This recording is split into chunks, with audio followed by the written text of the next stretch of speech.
It's a day that starts in Y, so why not more MAGA Chaos? The New England Take. So the New England Take, I'm your host, AJ Kierstead, NewEnglandTake.com. Big thank you to WKXL for picking up the show every Saturday at 8:30 a.m. and GraniteGrock.com for picking up the show Saturday nights on their podcast feed. Big supporters what those two outlets are doing. Any tips, anything for the show, interested in advertising, AJ at NewEnglandTake.com. Looking to get out there more in the community and make some more connections. So be sure to reach out. Hopefully have some more stuff going on here, maybe of the arts variety in the coming weeks. I'm pretty excited to talk more about that.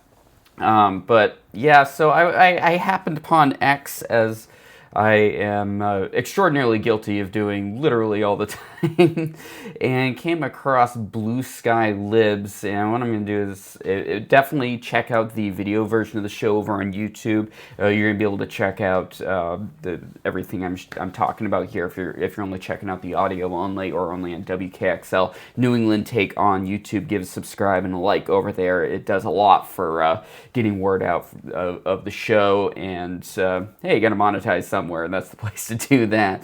But I'm going to go over here on X.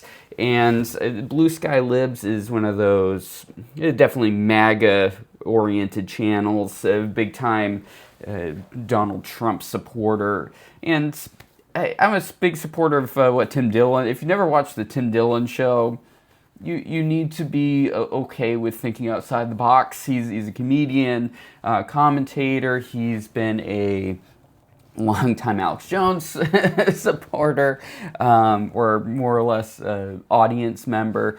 His episodes on Joe Rogan are always entertaining. He's definitely a conservative-leaning guy or free market-leaning guy. He's a gay comedian, makes no bones about it. If nothing is off the table, his recent episodes talking about Saudi Arabia and the comedy show that was happening out there, where he literally showed up like he was a Hasidic Jew in one episode, and the next he looked like he was a Saudi prince. Nothing is off the table, as I've said, but he's been a vocal supporter of some of the more populist members of the MAGA movement, namely Marjorie Taylor Greene, for example, because I agree. I think she makes some very good points. This is the Jewish space laser lady. She has some crazy things over the years. I'm not going to say otherwise to that at all. She deserves all the criticism she received for all the crazy conspiracy stuff. But it seems like now that she's become a little more senior in her role in DC, that she's kind of got a grip on her messaging, which is great. I'm very thankful for that, because she makes some points that I think at least should be considered, even if you disagree with it. But here's a clip. So I'll talk about what my back and forth with Blue Sky Libs in a minute, but let's just listen to this segment of Marjorie Taylor Greene on the Tim Dillon show. As a conservative and as a business owner in the construction industry and as a realist, I can say we have to do something about labor, and that needs to be a smarter plan than just rounding up every single person and deporting them just like that. Right. So, and I'm going to get pushback on that, but Yeah. I'm just living in reality from here on out. Yeah. And if anybody's mad at me for saying the truth, then I'm sorry. Marjorie Taylor Greene, ladies and gentlemen, our next president. Sorry, JD Vance. Well, I mean, there's people are saying it. I go to dinner parties. Yeah, I heard you. Well, by the way, I heard you on Joe Rogan. So yeah, Tim Dillon, as always, trying to stir the pot, 'cause that's what he does. But I didn't think that was anything crazy necessarily. And here we are with Blue Sky Libs saying, quote, "She's dead to me. I can tolerate differences on anything and everything." Apparently not. But not on our territorial integrity and the right to democratically controlled immigration levels. I don't know where in that she said otherwise. I actually went into a back and forth with him where I stated, how does this not align? It is stupid how the Republicans in Congress are not fixing the rest of the immigration system. It has to be holistic, or we will be stuck in this all over again when the Democrats are back in office, if the Democrats are back in office. Blue Sky, once again, I don't know who's behind the account. X or Grok told me it's two different people. I wouldn't be surprised if it lives at TikTok or Shai Raichik or someone of that nature. Definitely someone that aligns politically. And Blue Sky replied, "You want us to relax deportations now, so the ratchet only goes one way?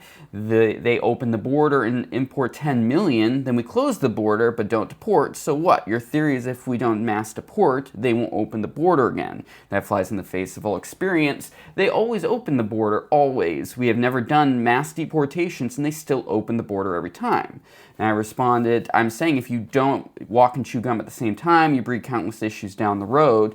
And yeah, I'm for mass deportations."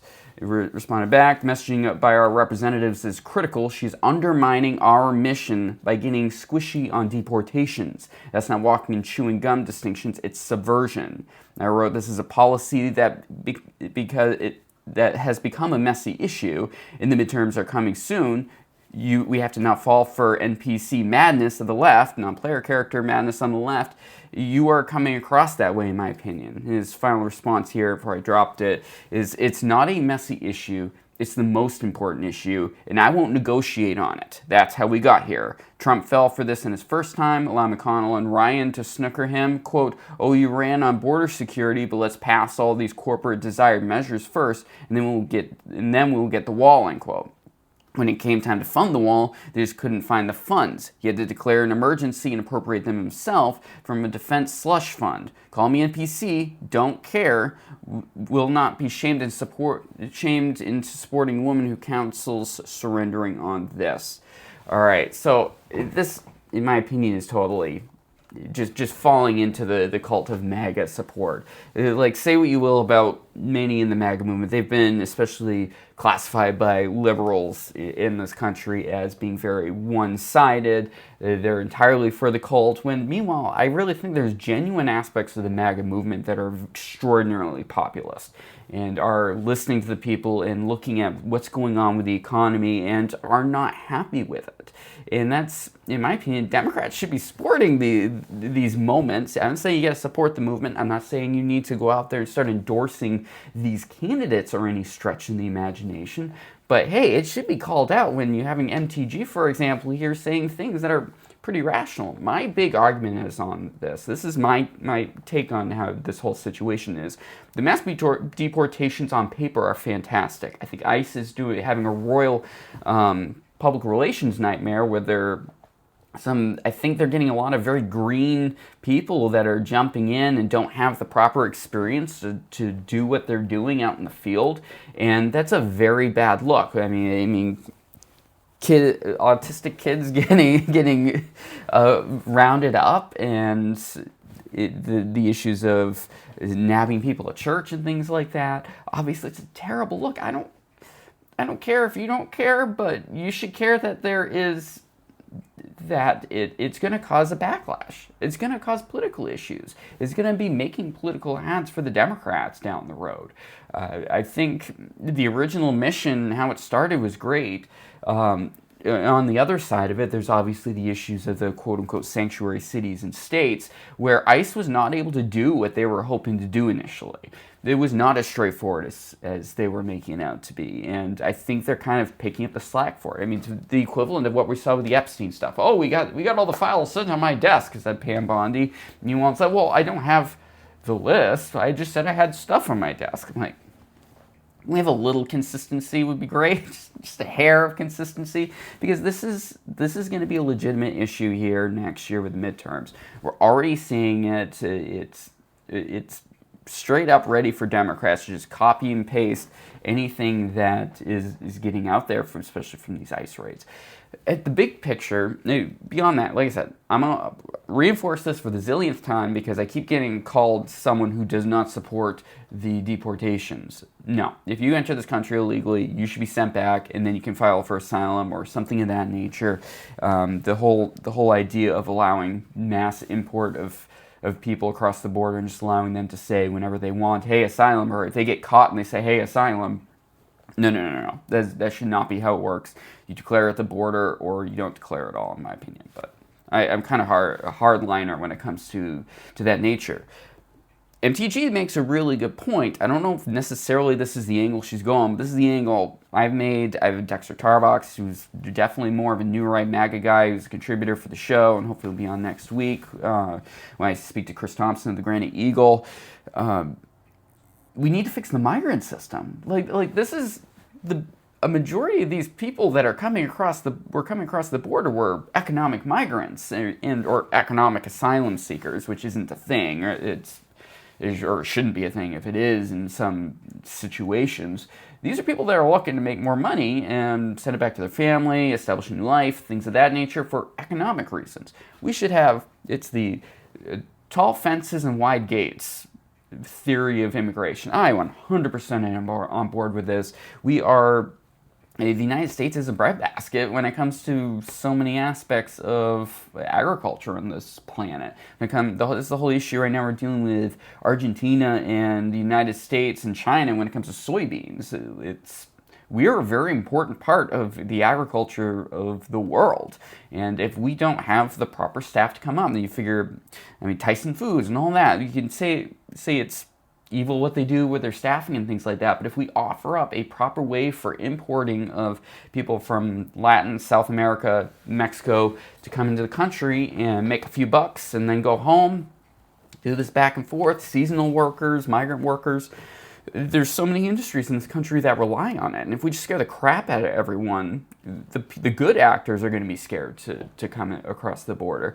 When we're seeing this fear of people that are brown just living their lives in this country, and there have been many American citizens that have been rounded up in these ICE raids. It's a legitimate public relations nightmare, and it's going to scare the crap out of people that want to come here and do everything above board. They're not looking to traffic drugs. They're not on these alleged drug boats from coming out of Venezuela that the Trump administration keeps bombing for some reason, even though there's so many reasons why that's not the situation or how it should be handled, but that's a whole other tangent than we're talking about right now, but it's a legitimate issue.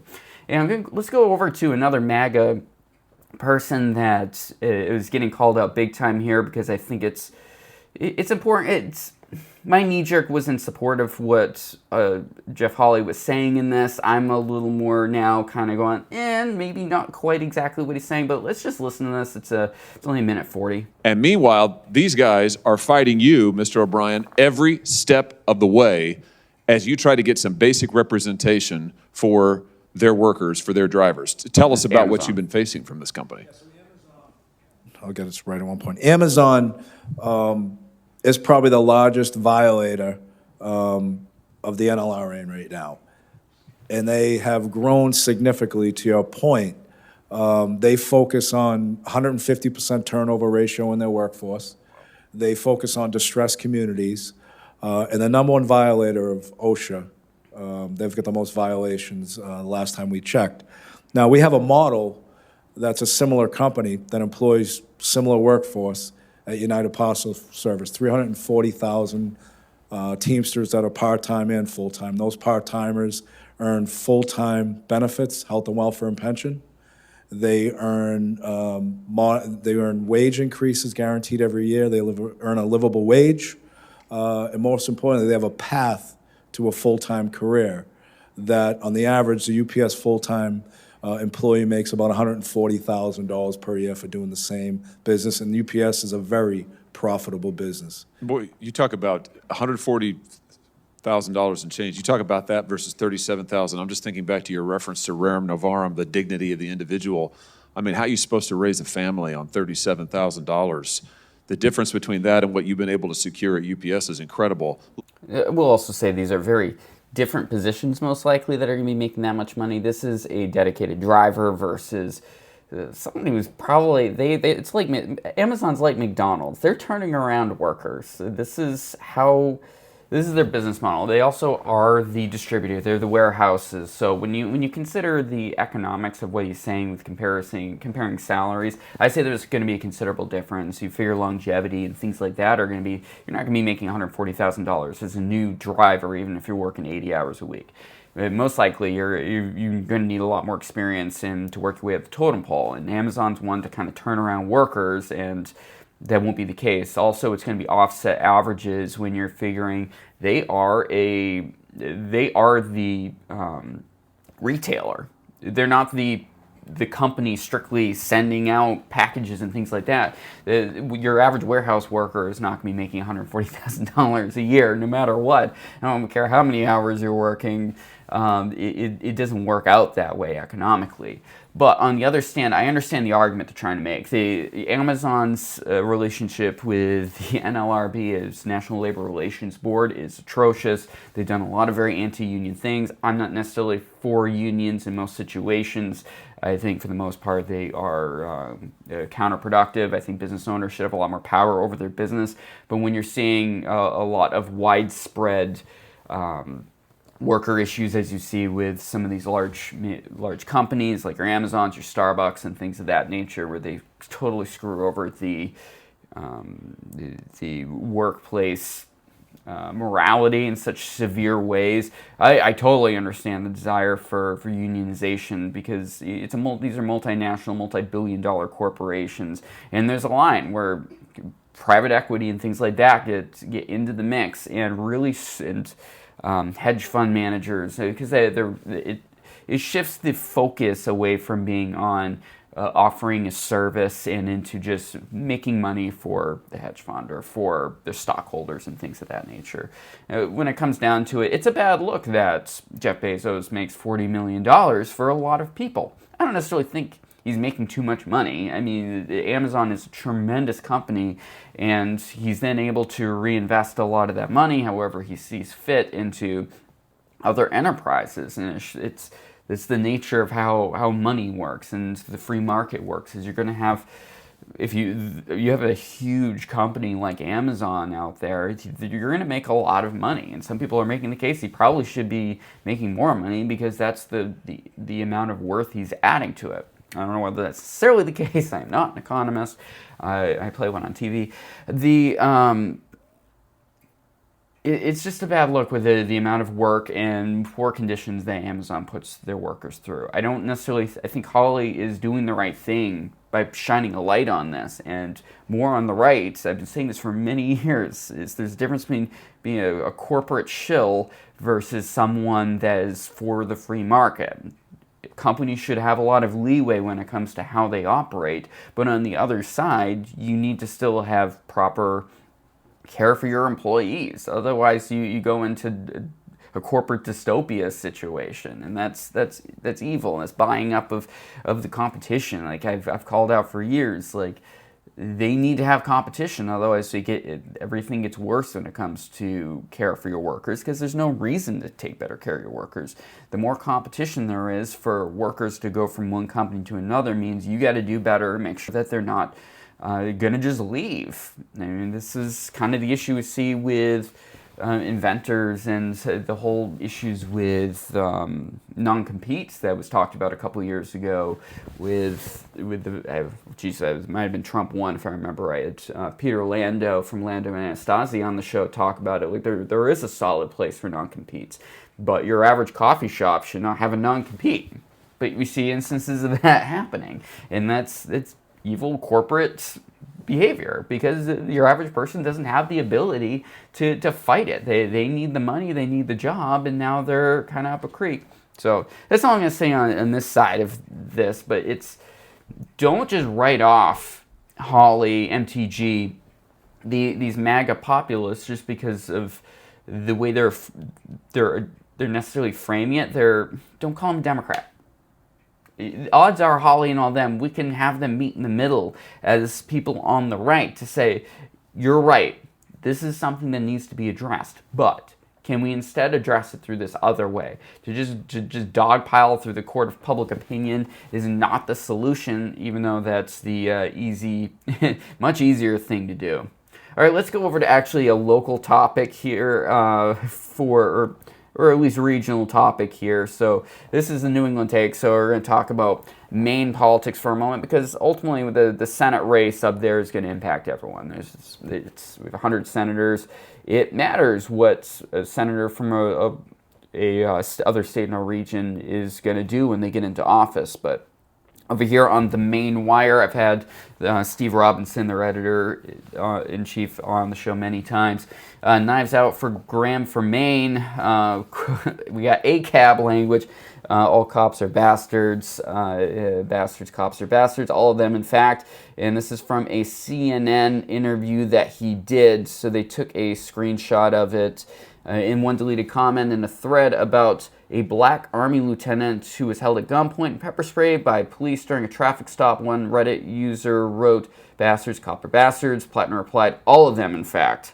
Plattner also frequently weighed in on police violence, arguing that misconduct was, quote, a problem that extends deep into the profession as a whole, end quote, and rejecting claims of accidental shootings after incidents such as the killing of Minneapolis black man Daunte Wright, writing, quote, "F these cops," end quote. And moving on, quote, "I can honestly say that it is me just being on the internet," end quote. Plattner told CNN, quote, "I have an immense amount of friends who are police officers. They're not all bastards because they're literally buddies of mine," end quote. So here's the deal with Graham Plattner. So he is running for Senate in Maine. Sorry, it was Graham Plattner. Maine is running for Senate. Sorry, I want to make sure I got that right. And he comes across as this because he's an oyster fisherman on Maine coast, and this is where he's made his bones for the last few years. But that is not his background. Okay, he's a George Washington University alum, like the expensive city school down in D.C. He's from Blue Hill, Maine. He's 41, which is good. He's on the younger end of things. He is a veteran, which is awesome. He proceeded to then work for Blackwater for a while. A little sketchy, a little deep statey. It's a legitimate issue. He is a progressive. When you look at what the words he's putting out there on paper, he is a far left progressive when it comes to his politics. Falling into the ACAB language, he's got called out the other day for saying that because someone disagreed with him on immigration, that they're just ill-informed, essentially calling them dumb because they don't have the same opinion on immigration as him, which is terribly toxic. There's a great conversation on Breaking Point that I think Sagar and Jetty really hit the nail on the head with it. It's like this is the S-lib stuff that we've been calling out for years, that just because you're a Republican from a rural area means you're an idiot, and that's the reason why you believe the things you believe. When no, people have different opinions on it. Across the board. The immigration is a legitimate issue that Democrats really screwed up through the Biden years, allowing millions of people to come across the border unregulated. It caused untold issues, and the reason why we ended up with this overcompensation. And to just write it off as, oh, you're just some racist redneck is so the opposite from being productive. And he has some very left-wing progressive opinions. If this is something you're on board with and you're okay with your AOC of New England, there you go, I guess. But there's been legitimate comparisons to John Fetterman. You don't know what you're getting here with him. It could very well be he's just going to be an establishment Democrat when he gets in office and is going to vote along the line in order to get his pet projects in. Could be on the other side, he's going to be John Fetterman, where he takes a polar opposite. Maybe that was because of the stroke, but we really don't know how or why John Fetterman completely did a 180 when it came to his politics. He was a union progressive when he was in office at home, and then he went to D.C. and is one of the most pro-Israel people out there, and sides a lot with Republicans on stuff. I mean, from my perspective, for the most part, except for the Israel stuff, I don't even want to go down that rabbit hole right now. It's fine. Like, I like it. It's like, cool. All right, we got someone who's not a crazy progressive in office, but take a look at some of the stances that Graham Plattner is putting out there. Check out the Maine Wire's coverage of the guy. Honestly, read the stuff that he's putting out there. it's a facade. This whole oyster fisherman thing is a facade that the Democratic establishment is jumping in on. And it'll be really interesting to see how this goes right now, because Janet Mills, governor of Maine, has entered the race. And she will be the oldest freshman senator in United States history. I'm glad the Democrats are learning their lesson, especially as the National Democratic Senate campaigns are already throwing money her way. So let's see National Democratic Party learning absolutely nothing and going to proceed to probably tank Plattner, or at least cause it to be a really expensive, messy race for literally no reason. You have your left candidate here. He may not be as establishment as you want, but he's probably going to end up voting alongside Democrats every step of the way here. And she'll be 77 when she next year when elected into office, if Janet Mills gets it, who is not that popular. The Democratic Party really likes her in Maine and national, but when you look at the polling and everything of that nature, her policies have been a nightmare, and your independents and your center-left people are probably going to go with Plattner because he does a much better job of the image that he's putting across, the down home. He doesn't have all the corruption stuff that the Mills administration has been plagued with Shannon Bellows and her, and the CMP deals and the Chinese marijuana deals that, once again, Steve Robinson has been doing some fantastic reporting on, and is actually on Tucker. It was really cool to see Steve Robinson actually on the Sean Ryan show. I don't always agree with Sean Ryan, but he's a really good interview, and he gets some great guests over there. And unfortunately, poor Steve wasn't able to didn't get a free handgun from him, as he so often does with his veteran buddies. Sorry, Steve. Maybe next time. I gave him grief on text message about that. And it's going to be really interesting to see what happens with this. It looks like Plattner's on the run to be able to get $5 million here. Before you know it, he's already sitting at $4 million from small dollar donations. So it's going to be a fight. If Mills really wants to do this, which she is, this is going to be, it's going to be tearing down your own party. It's time to get out. It's time. That's the whole issue I've been saying for so many years here, is the boomers need to start stepping back. You need to start allowing Gen X and millennials to be able to take these positions, and you should be a mentor. You should be there helping them fundraise. You should be helping them politically with making sure that they're getting the right messaging across and that they're able to be successful. We see this with both sides of the party, with Mitch McConnell, who literally fell down in the middle of the Capitol building again a couple days ago. He should have left. He should have left multiple terms ago, let alone the fact when he started just sitting there staring at the cameras and then didn't say anything for 40 seconds because his brain just stopped functioning for some reason, which we haven't been told why. Having Dianne Feinstein dying in office after being gone for 6 months, shows up in a wheelchair, and next thing you know, she's dead because she's ancient. She had health problems for years. And here we go, Janet Mills, she's going to be 84 by the time her first term's over, and she's still doing it. Narcissism? Probably. Corruption? Maybe. It's a real issue, and I really hope Mainers is trust me, I am not on board with Plattner, but if you knock Janet Mills out, do not let her get the nomination, because it'll be a bad look, and it'll be bad for Maine, be bad for the whole country, because you're going to have yet another boomer in there that's probably going to vote along the lines of the Democratic Establishment Party, instead of trying to make change and fix the situation in D.C. A lot of people disagree with me. I think we need term limits for Senate and Congress. Make it crazy. Say you can have 4 terms in office so that you're in there for an extended amount of time, so that you deal with a lobbyist not being able to take control. But maybe we need the New Hampshire Supreme Court has, if you turn 70, you got to retire. Maybe we need something like that in D.C. If you continue to have this craziness, you get what you get. You end up having people overcompensate. This would be my overcompensation. I think that's fine. All right, NewEnglandTake.com. Please be sure to like and subscribe. Thank you to WKXL, NHTalkRadio.com for their site for sharing the show on their outlets and broadcasting at 8:30 a.m. on Saturdays. Next up over there is going to be Facing the Future by the Conquer Coalition.